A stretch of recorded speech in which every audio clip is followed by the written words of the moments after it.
I'll never forget the summer I spent at my grandparents' old farmhouse, digging through dusty trunks and musty boxes in the attic. As a young boy, I would often hear my grandfather whisper stories of his time during World War II, but they were always shrouded in mystery.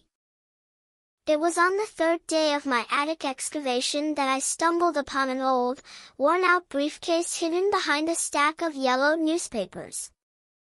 One particular letter caught my attention. It was addressed to my grandfather, but the sender was someone I'd never heard of before, a woman named Sophia. As I read the letter, my heart began to race.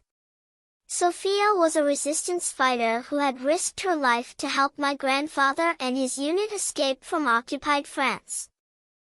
I couldn't believe what I was reading. My grandfather, a hero?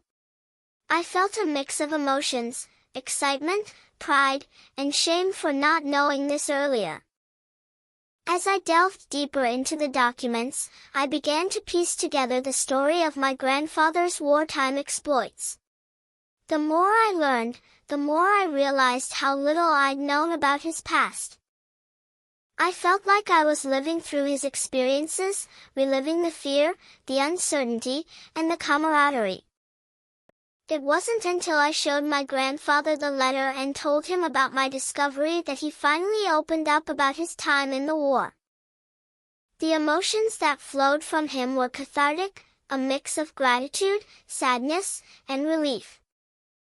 I learned that sometimes the most ordinary-looking people can have extraordinary stories to tell. And for me, it was a chance to connect with my family's past on a deeper level, to honor the sacrifices made, and to keep the memories alive.